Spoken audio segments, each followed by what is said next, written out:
દાહોદમાં વિશ્વ આદિવાસી દિવસની ઉજવણી દરમિયાન બબાલની ઘટના સામે આવી છે। વિશ્વ આદિવાસી દિવસની ઉજવણી ચાલી રહી હતી ત્યારે દાહોદના ગોધરા રોડ પર આવેલા મુવાલિયા ચોકડી વિસ્તારમાં અચાનક માહોલ તંગ બની ગયો। આ સમગ્ર મામલો ડીજે વગાડવાની બાબતને લઈ અને શરૂ થયો હોવાનું સામે આવ્યું છે। મળતી માહિતી પ્રમાણે આદિવાસી સમાજ દ્વારા ડીજે પર પ્રતિબંધ મૂકવામાં આવ્યો હતો। આ દરમિયાન ડીજે વગાડવાની બાબતે પોલીસ સાથે વાતચીત ચાલી રહી હતી, પરંતુ વાતચીત દરમિયાન જ મામલો ઉગ્ર બન્યો અને ત્યારબાદ લોકો દ્વારા પોલીસ તરફ પથ્થરમારો કરવામાં આવ્યો હોવાની માહિતી સામે આવી છે। પથ્થરમારો શરૂ થતાં જ વિસ્તારમાં અફરાતફરીનો માહોલ સર્જાયો। પરિસ્થિતિને કાબૂમાં લેવા માટે પોલીસે કાર્યવાહી હાથ ધરી અને ટોળાને વિખેરવા માટે ટીયર ગેસના સેલ છોડવામાં આવ્યા। પથ્થરમારાની ઘટનામાં રસ્તા પર રહેલા અનેક વાહનોને નુકસાન થયું હોવાની માહિતી સામે આવી છે। ઘટના બાદ સમગ્ર વિસ્તારમાં તણાવનો માહોલ સર્જાતા પોલીસનો મોટો કાફલો ઘટના સ્થળે ખડકી દેવામાં આવ્યો। મુવાલિયા ચોકડી અને આસપાસનો વિસ્તાર પોલીસ છાવણીમાં ફેરવાયો। વિશ્વ આદિવાસી દિવસની ઉજવણી વચ્ચે બનેલી આ ઘટનાને પગલે હવે પોલીસ દ્વારા સમગ્ર મામલે સ્થિતિ પર નજર રાખવામાં આવી રહી છે। ડીજેના મુદ્દે શરૂ થયેલી વાતચીત આખરે પથ્થરમારા સુધી પહોંચી કઈ રીતે, ત્યારબાદ પોલીસે ટીયર ગેસના સેલ છોડવા પડ્યા। હાલ આ સમગ્ર ઘટનાને લઈ અને પોલીસ દ્વારા વધુ તપાસ અને કાર્યવાહી હાથ ધરવામાં આવી રહી છે, પરંતુ સવાલ એ છે કે ઉજવણી દરમિયાન શરૂ થયેલો વિવાદ આખરે પથ્થરમારા અને તંગદિલી સુધી પહોંચ્યો કેવી રીતે? આ મામલે પોલીસની તપાસ બાદ સમગ્ર હકીકત વધુ સ્પષ્ટ થશે। ફિલહાલ દાહોદના મુવાલિયા ચોકડી વિસ્તારમાં પોલીસ બંદોબસ્ત ગોઠવી દેવામાં આવ્યો છે અને પરિસ્થિતિ પર નજર રાખવામાં આવી રહી છે। ત્યારે આવું જોઈએ કે દાહોદના ડીવાયએસપી જેપી ભંડારીનું આ બાબતે શું કહેવું?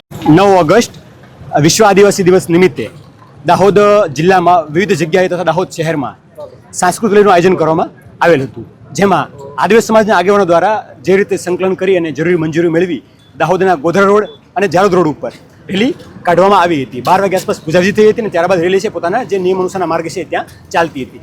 લગભગ 2 વાગ્યા આસપાસ રેલી પોતાનો અડધો રૂટ પૂર્ણ કરી નાખ્યો હતો। એ પછી મુવાલિયા ક્રોસિંગ રોડ વિસ્તાર છે ત્યાં આમ આદમી પાર્ટીના અમુક નેતાઓ અને લોકોએ આવી પોતાની પ્રાઇવેટ વ્હીકલ અને ડીજે દ્વારા રસ્તો જામ કર્યો હતો, જે જામ થવાને કારણે એમ્બ્યુલન્સ અને સરકારી બસીસ ફસાઈ ગઈ હતી, જેમને અમારા અધિકારીઓ દ્વારા વારંવાર સમજાવીને રેલીની ગરિમા રાખી રસ્તો ખુલ્લો કરી અને પોતે આગળની કાર્યવાહી કરી પ્રકરણ સમજાવ્યું હતું, છતાં પણ લોકોએ નહીં માનને અમે અન્ય અધિકારીઓ પહોંચ્યા હતા અને વારંવાર લગભગ અડધી પોણી કલાક સુધી સમજાવટ કરી હતી, છતાં પણ નહીં માનતા અને હલ્લાબોલ કરતા પોલીસ દ્વારા નિયમોસરની કાયદેસરની કાર્યવાહી કરી લોકોને ત્યાંથી વિખેરવામાં આવ્યા હતા। અને આ સમગ્ર ઘટના છે એનું પોલીસ દ્વારા મોબાઈલ ફોનમાં, બોડી વોર્ન કેમેરામાં અને અન્ય જગ્યાઓમાં રેકોર્ડિંગ કરવામાં આવેલું છે, જે ધ્યાનમાં લઈ અને કાયદેસરની કાર્યવાહી કરવામાં આવશે। અને હાલમાં જે મુખ્ય રેલી છે આદિવાસી સમાજ દ્વારા એ ખૂબ જ શાંતિપૂર્ણ વાતાવરણમાં સાંસ્કૃતિક પરંપરા સાથે ઢોલ નગારા સાથે ખૂબ જ આનંદપૂર્વક હાલમાં પસાર થઈ રહેલ છે।